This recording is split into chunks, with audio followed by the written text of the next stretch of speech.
Hello everybody and welcome back for another episode of Indie Impressions. My name is Nick and today we're going to be checking out a very cool, addictive, and simple game called I Eat Bananas by Hyper Hippo Productions. The concept, we'll be climbing up a vine as a monkey, alternating between left and right sides, trying to avoid falling debris while collecting as many bananas as possible. It's got a great soundtrack to it, pretty simply well done and elegant graphics as well, and it's just the type of game that seems to cause me to keep coming back for more. So why don't we give it a run and see how it goes.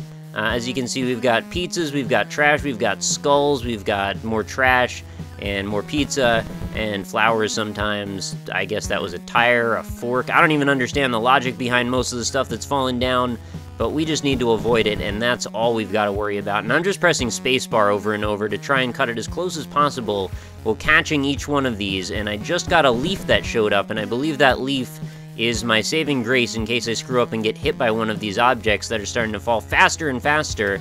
Oh, sometimes you gotta just cut your losses and skip a banana or two, because some of these objects are falling a little bit too closely. I think I got another leaf just then. And on we go, we're getting up into the stratosphere. That was a bathtub, an entire bathtub with a rubber ducky and everything. That may have been a falling dog. I don't even know what that was, to be honest. I think that is a dog, and I've been hit. So now I shall fall, and I want to make sure I catch it on the leaf that was last there. So, you know, that's another reason that the switching convention actually still stays useful even after you've technically lost a life, if that was the proper statement. Okay, so we're getting real high up into the air. The game judges you on bananas collected as well as cloud levels, so now we're getting to the point where things are starting to get very difficult to parse. And that's where I think the real fun of the game is. Oh, geez, I've hit one of those falling pugs or something, and I caught myself on a leaf again. We keep going up. The bananas are getting very tiny as the zoom gets further away, which I'm really glad that they included, so we have at least a slightly higher chance of actually seeing what's about to hit us. And, oh man, we're over past 200 bananas. This has been my best run ever.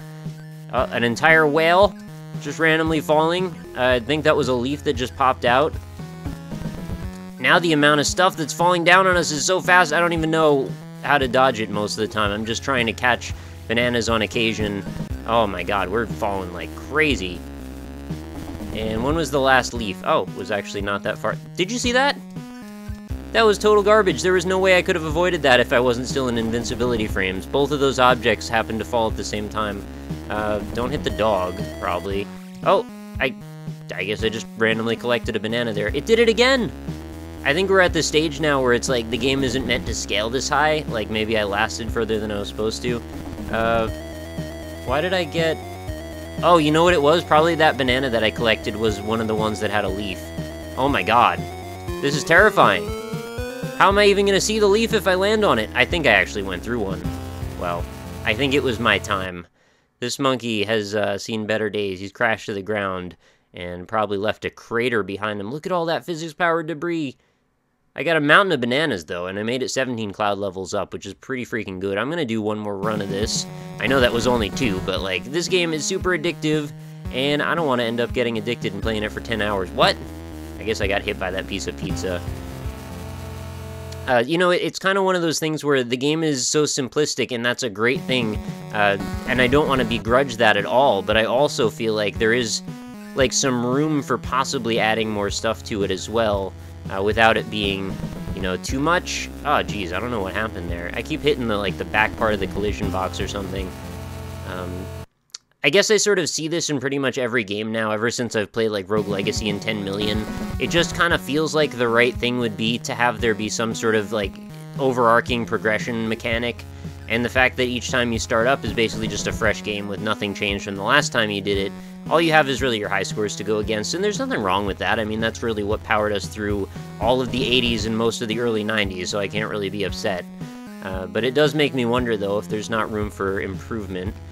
Even if it just came in the form of, like, some achievements that you could unlock, and maybe this even has achievements, but I didn't see any on the Game Jolt page, which is usually where those are stored. Oh, well, okay, I guess I kind of got screwed on that one. Looks like that piece of debris happened to hit me at the exact same moment that I actually recovered from that leaf. So there should definitely be, like, a tiny amount of invincibility frames right before and after you touch the leaf, I guess. Maybe only after, because otherwise you could probably exploit it. Alright, I'll do another one then. Makes you wonder where those skulls are coming from, doesn't it? There's, you know, dead things up at the top of whatever this vine is, or this tree. I guess it's a tree more than a vine.